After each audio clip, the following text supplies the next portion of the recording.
Good morning Year 9 and welcome to this tutorial on Paper 1 Question 3. So far this week we've looked at Paper 1 Question 1 and 2 and we know within those questions we have to consider an extract from the source that you were given. This is where Question 3 differs. We now need to look at the whole source, and I've underlined that on purpose so that to remind you that you do need to read the entire question to make sure you answer it properly. You've got the idea of structure here. So the question is always the same. How has the writer structured the text to interest you as a reader?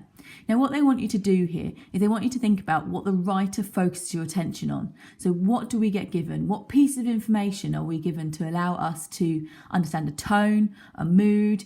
Does it focus on a character or a setting? Do we get dialogue? And what does that do? What impact does it have for us as the readers of this text? Okay, so let's have a look at the extract itself. So I'm going to focus on the first 3 paragraphs with you, and you can then go away and do the rest of it. So the best thing that I can do is I can read back through the extract. Now as I'm reading, I need to think about green words. Now green words are structure questions, and you'll see that you've got this slide attached to show my homework. So these are some things that you should start to think about. How does the text open? Is there dialogue? What's the narrative perspective we get? Do we get first person, third person? Think about what we get focused on. What's it centered on? Do we get a change in time or feelings that sort of support it? Where does it sort of build upon? How does the extract finish? Now, it's worth 8 marks, and I would suggest that as you annotate, you look for 6 key points that occur within the text. That allows you then the opportunity to be able to analyse the entire text and to be able to then, when you start writing, be able to build on the ideas that are coming. You need to answer this chronologically. So let's begin. The buzz in the street was like the humming of flies. Photographers stood massed behind barriers patrolled by police, their long-snouted cameras poised, their breath rising like steam. Snow fell steadily onto hats and shoulders, gloved fingers wiped lenses clear. Okay, so I've read the first 3 sentences, and already there is that sense that the text is focusing on sort of quite a significant event. We've got the idea of the photographers and the idea of the police. So something has happened to someone of importance. So I'm going to just highlight their long-snouted cameras poised. They're waiting. We're waiting, like the photographers, for the information. Now what I'm going to do is I'm going to put number 1 next to that, and I'm going to put the green word of open. So I'm looking at the opening and I'm thinking about what it's focusing on. Now I'm thinking about also the mood that it's creating. So when I put my green word, I also want to put next to it at least one piece of vocabulary that allows me to think about the emotions or the mood that's being created. So I'm going to put that sort of sense of suspense.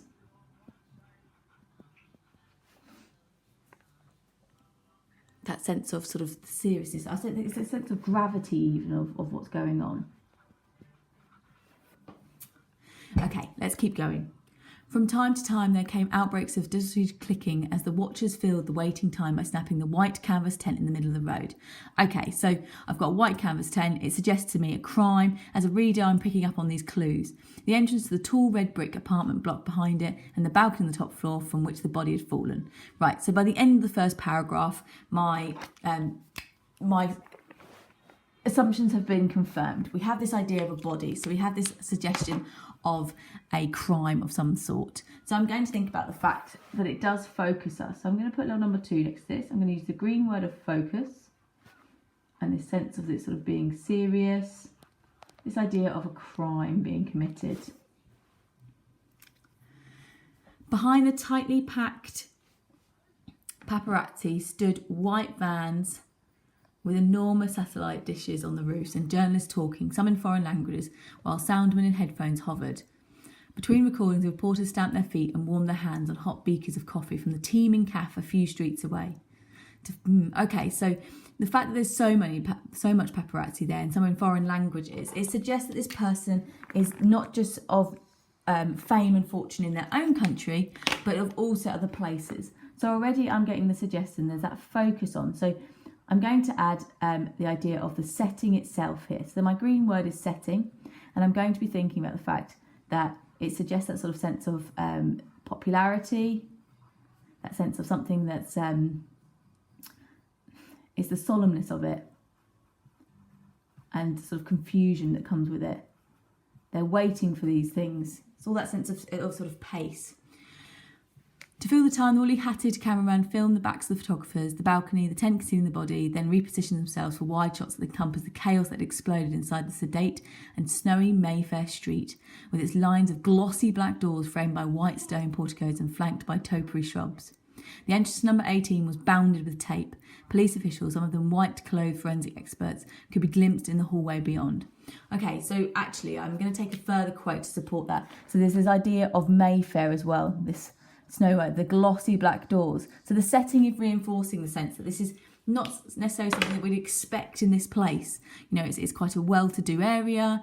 That sense of it being a place of sort of security and safety rather than expecting a crime. Right, let's move on.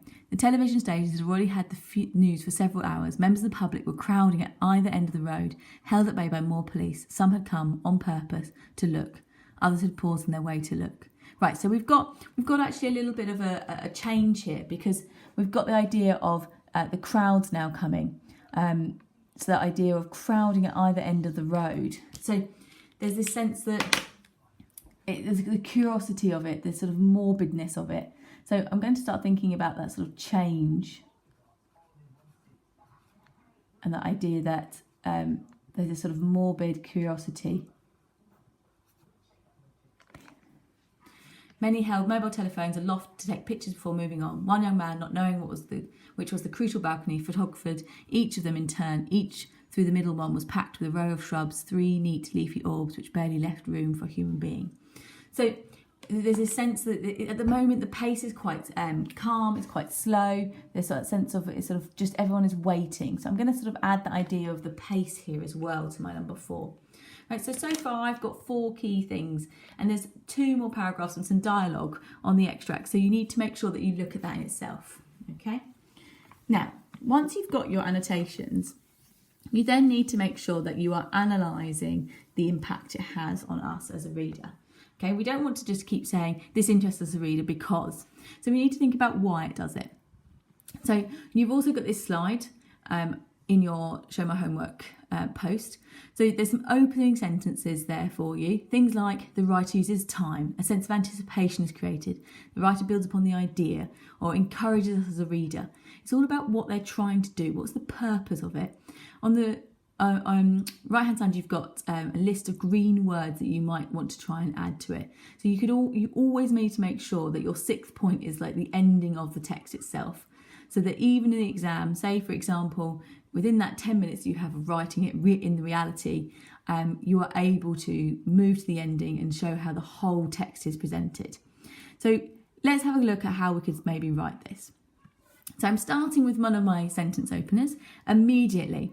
Because it is immediately. The text creates intrigue. So I'm not using the word interest. I'm thinking about intrigue. Now, intrigue means that it's giving us a curiosity. It's engaging us in a way. For the readers, we are presented with a commotion that has attracted the paparazzi. I've embedded my quote, their long-snouted cameras poised, and I've used my Chris Rice to start analysing, suggesting a significant event with a noteworthy individual has occurred.